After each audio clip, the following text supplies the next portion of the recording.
നമസ്കാരം കൂട്ടുകാരെ. ഇന്ന് നമുക്കൊരു അയിലക്കറി, കേരള സ്റ്റൈൽ സ്പൈസി ആയിട്ടുള്ളൊരു അയിലക്കറി നമുക്ക് ഉണ്ടാക്കാം. വളരെ കുറച്ച് സാധനം മതി. വെളുത്തുള്ളി, പച്ചമുളക്, ഇഞ്ചി, ഒരു തക്കാളി, കുറച്ച് കരിയാപ്പിലയും മാത്രം ഞാൻ എടുത്തു വെച്ചിട്ടുണ്ട്. നമുക്ക് ആദ്യം വെളുത്തുള്ളി തന്നെ അങ്ങ് ചോപ്പ് ചെയ്യാം. ഓക്കെ, കുറച്ച് വലിയ വെളുത്തുള്ളിയാണ് കേട്ടോ. നമ്മുടെ വെളുത്തുള്ളി ചോപ്പ് ചെയ്ത് കഴിഞ്ഞു.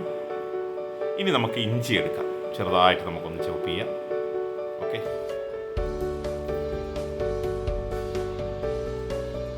പെട്ടെന്ന് നമുക്ക് ഇഞ്ചി ഒന്ന്.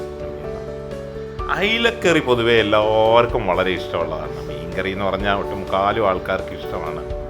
അതിന് അയിലക്കറിക്കൊരു പ്രത്യേക ടേസ്റ്റാണ്. നമ്മുടെ ദേശീയ ആഹാരമാണ് കേരളത്തിലുള്ളവരുടെ അയിലയും മത്തി.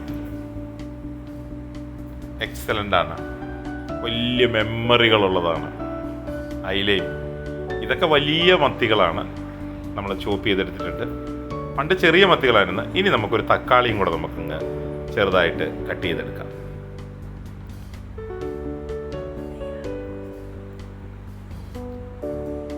നമ്മൾ തക്കാളി കട്ട് ചെയ്തെടുത്തു.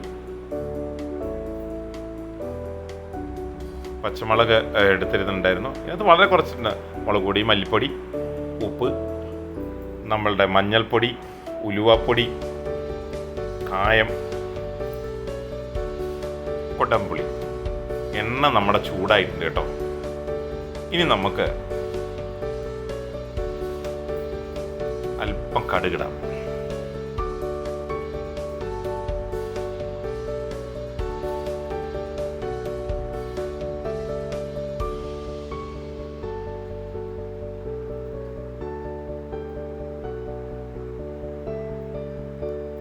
കടുക് പൊട്ടിയപ്പോൾ നമുക്ക് ഇഞ്ചിയും വെളുത്തുള്ളിയും നമ്മുടെ പച്ചമുളകും ഒക്കെ കൂടെ നമുക്കൊന്ന് ആഡ് ചെയ്തിട്ട് ഒന്ന് റോസ്റ്റ് ചെയ്തെടുക്കാം.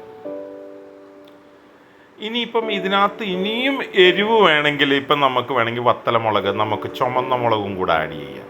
ഓക്കെ, സോ ഇനി നിങ്ങൾക്ക് താല്പര്യം, അതായത് എരിവ് എത്ര സ്പൈസസ് വേണോ അത്രയും നമുക്ക് ആഡ് ചെയ്യാൻ പറ്റും. ഇപ്പം ഞാൻ ചിലപ്പോഴൊക്കെ കണ്ടിട്ടുണ്ട്. പക്ഷേ ഇതിനകത്ത് ഇങ്ങനെ ഇടേണ്ട കാര്യം ഇല്ല എൻ്റെ ഒരു രീതി വെച്ചിട്ട്. ഇപ്പം നിങ്ങളുടെ ഇഷ്ടം. അപ്പം നമുക്ക് എങ്ങനെ ചെയ്യണം? പച്ചമുളക് ഇടുമ്പോൾ അത് മതി. ഇപ്പം ഞാൻ തന്നെ ഇട്ടിരിക്കുന്ന പച്ചമുളക് എന്ന് പറഞ്ഞാൽ 2-3 പച്ചമുളക് 3-4 ഇട്ടിട്ടുണ്ട്. അത് അതിന് നല്ല സ്പൈസിയാണ്. ഭയങ്കര എരിവാണ്. എരിവെന്ന് പറഞ്ഞാൽ ഭയങ്കര എരിവാണ്. അപ്പം തന്നെ ഒത്തിരി എരിവ് നമുക്കിത് കിട്ടും. ഓക്കെ, അതിൻ്റെ ആ ടേസ്റ്റ് നമുക്ക് വരും. കരിയാപ്പില നമ്മൾ ആവശ്യത്തിനുണ്ട്. കരിയാപ്പിലയുടെ ഞാൻ ഇന്ന് എപ്പോഴും പറയുന്നത്, ഞാൻ കരിയാപ്പിലയുടെ കറി ലീഫിൻ്റെ ബിഗ് ഫാനാണ് കേട്ടോ. എൻ്റെ എല്ലാ കറിയിലും കണ്ടമാനം കരിയാപ്പില ഇടും. നല്ലതായിട്ട് നമ്മുടെ റോസ്റ്റ് ആയിട്ടുണ്ട് കേട്ടോ. നോക്കൂ, നല്ല ബ്രൗൺ കളർ ചെറുതായിട്ട് വന്നിരിക്കുന്നത്. ഇനി നമുക്ക് മുളക് പൊടി ആഡ് ചെയ്യാം കേട്ടോ. പെട്ടെന്ന് നടക്കും കേട്ടോ, പെട്ടെന്ന് നടക്കും. കുറച്ച് മല്ലിപ്പൊടി, കുറച്ച് മഞ്ഞൾപ്പൊടി, കുറച്ച് നമ്മുടെ ഉലുവാപ്പൊടിയും കുറച്ച് കായവും ഇട്ടിട്ട് നമുക്ക് നല്ലതായിട്ടൊന്ന് റോസ്റ്റ് ചെയ്തെടുക്കാം. ഓക്കെ, നോക്കൂ, നല്ലതായിട്ട് റോസ്റ്റ് ആയിട്ടുണ്ട്. ചട്ടി നല്ലതായിട്ട് ചൂടുണ്ട്. നല്ല തീയെല്ലാം കുറച്ച് വെച്ചിട്ട് ചെയ്യാവുള്ളൂ കേട്ടോ. അപ്പം നല്ല നമ്മളിപ്പോൾ എന്ത് കറി, ഞാൻ എപ്പോഴും പറയാറുണ്ട്, നമ്മൾ എന്ത് കറികൾ വെച്ചിട്ടുണ്ടെങ്കിലും ഒരു കാരണവശാലും അത് കരിഞ്ഞാൽ അത് പോയി. ഞാൻ കുടംപുളി ഇട്ടു കേട്ടോ. കുടംപുളി ഇട്ടു. ആ വെള്ളത്തോടു കൂടിയിട്ട് കുടംപുളി ഇട്ടു. കഴുകി വെച്ചിരിക്കുന്ന കുടംപുളിയായിരുന്നു. ഓക്കെ, പിന്നെ നോക്കൂ, എണ്ണയൊക്കെ തെളിഞ്ഞ് വരുന്നുണ്ടോ. ഇനി നമുക്ക് ഉപ്പൊക്കെ ആഡ് ചെയ്യാം. ആവശ്യത്തിന് ഉപ്പിടാം. വളരെ സിമ്പിളായിട്ട് ഈസി ആയിട്ട് ചെയ്യാൻ പറ്റുന്ന ഒരു അയിലക്കറിയാണ് കേട്ടോ. നിങ്ങൾ ധൈര്യമായിട്ട് എൻ്റെ കൂട്ടുകാർ നിങ്ങൾ ഇത് ട്രൈ ചെയ്യണം.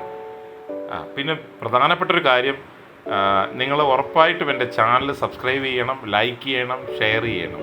ഓക്കെ, മറന്നു പോകരുത്.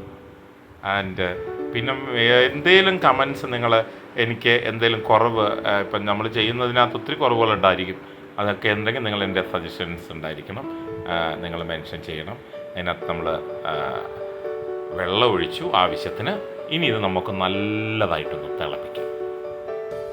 നോക്കൂ, നല്ലതായിട്ട് തിളച്ചു. നല്ല മണം വരുന്നുണ്ട് കേട്ടോ. നല്ലതായിട്ട് മണം വരുന്നുണ്ട്. ഇനി നമുക്ക് അയില എടുത്തിടാം. വളരെ പെട്ടെന്ന് 10 മിനിറ്റ് കൊണ്ട് നടക്കും. 10 മിനിറ്റ് ഇരുന്ന് കഴിഞ്ഞാൽ അതിലേക്ക് പെട്ടെന്ന് വേകും. ഓക്കെ, മീൻ പൊതുവെ പെട്ടെന്ന് വേകും. നിങ്ങളൊരു 12 മിനിറ്റ് ഇത് വെച്ചോ, ഇട്ട് നമുക്കൊന്ന് വേവിച്ചെടുക്കാം. നിങ്ങൾ ഒട്ടുമുക്കാലും നമ്മൾ പല ഈ പിന്നെ പ്രോഗ്രാമുകളും വലിയ വലിയ ഷെഫുകളൊക്കെ പറയും 10 മിനിറ്റ് ഇതേ വെച്ചു കൊടുത്തു. അതിലൊന്നും അവരൊക്കെ പറയും അത്ര പെട്ടെന്ന് വേവിക്കും. എന്നാലും നിങ്ങളൊരു കാര്യം ചെയ്യണം, ഒരു 15 മിനിറ്റ് വെച്ചോളൂ. ഞാനൊരു 15 മിനിറ്റ് വെച്ച് വേവിക്കും നല്ലതായിട്ട്. ഓക്കെ, അതിനകത്ത് ഉപ്പും പുളിയൊക്കെ അങ്ങ് പിടിക്കും നല്ലതായിട്ട്.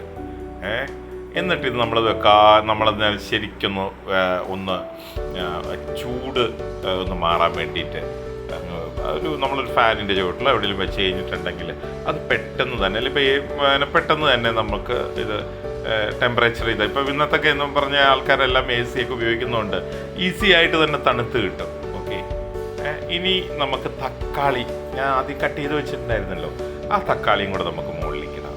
അത് ഇടുമ്പോൾ തന്നെ കാണുമ്പോൾ ഭയങ്കര സൗന്ദര്യമാണ് കേട്ടോ, ഭയങ്കര രസം തോന്നുന്നുണ്ട്.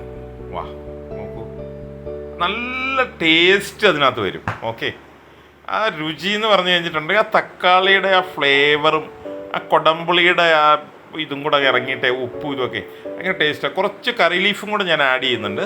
ഓക്കെ, ഇനി ഇത് നമ്മൾ അടച്ച് വെച്ചിട്ട് ഒന്ന് വേവിക്കുക. പിന്നെ പറയുന്ന കൂട്ടുകാരെ 15 മിനിറ്റ് 10 മിനിറ്റിൽ ചെയ്യുന്നവരുമുണ്ട്, അതൊക്കെ നിങ്ങളുടെ ഇഷ്ടം. ഓക്കെ, പെട്ടെന്ന് വേഗം കേട്ടോ, പെട്ടെന്ന് വേഗം. ഞാനിങ്ങനെ പറഞ്ഞു തരണമായിരുന്നു, നിങ്ങൾക്ക് എല്ലാവർക്കും ഇത് അറിയാമെന്നറിയാം. എന്നാലും ഡെഫിനറ്റ്ലി ഞാൻ പറയാണ്, നിങ്ങൾ നോക്ക് അതിൻ്റെ കളർ തന്നെ നോക്ക്, എന്ത് രസമാണെന്ന് നോക്കി. ഭയങ്കര. ഇനി നമുക്കൊന്ന് അടിച്ച് വെച്ചിട്ടൊന്ന് വേവിക്കാം. നമ്മളുടെ മീൻകറി ഏകദേശം ആയിട്ടുണ്ട്. നോക്ക്, വാ, ആ തുറന്നപ്പോൾ ഉള്ള മണം, വാ,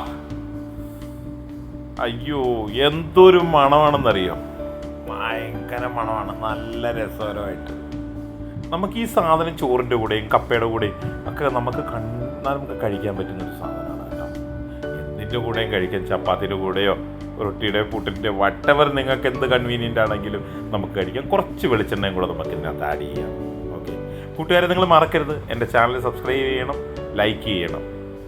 ഓക്കെ.